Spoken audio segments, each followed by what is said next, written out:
ഉണ്ണിയമ്മേ കുമ്പടി വന്നു. Thiruvananthapuram mayor KSRTC driver തർക്കത്തിൽ MLA Sachin ദേവിനെതിരെ സാക്ഷിമൊഴി.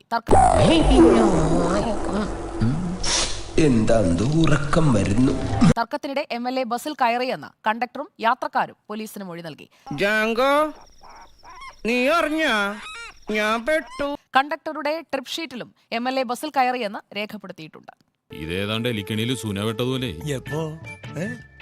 സുനോട്ട് എടുക്കാനും പറ്റില്ല, കെണി ചുമന്നുകൊണ്ട് നടക്കുകയും ചെയ്യണം. മേയറുടെ ഭർത്താവും MLAയുമായ സച്ചിൻ ദേവ ബസ്സിനുള്ളിൽ കയറി യാത്രക്കാരെ ഇറക്കിവിടാൻ ശ്രമിച്ചെന്നായിരുന്നു യദുവിന്റെ ആരോപണം. പുറത്തിറങ്ങാൻ പറ്റാത്ത അവസ്ഥയല്ലോ, ഇനിയിപ്പോ എന്താ ചെയ്യാ? എന്നാൽ മേയർ അത് നിഷേധിച്ചിരുന്നു. എന്താ ഞാൻ കേൾക്കുന്നത്? അതൊക്കെ ഗോപാലകൃഷ്ണൻ ഒരു നമ്പറല്ലേ? പക്ഷേ സച്ചിൻ ദേവ് MLA ബസ്സിൽ കയറിയെന്ന് സ്ഥിരീകരിക്കുന്ന സാക്ഷിമൊഴി പോലീസിന് ലഭിച്ചിട്ടുണ്ട്.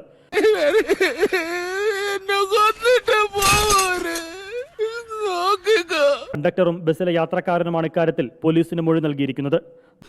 ഇനി നമ്മൾ എന്ത് ചെയ്യുമല്ലയ്യ? ബസ്സിൽ കയറിയ MLA വാഹനം തമ്പാനൂർ ഡിപ്പോയിലേക്ക് പോകാൻ നിർദ്ദേശിച്ചതായും മൊഴിയിലുണ്ട്.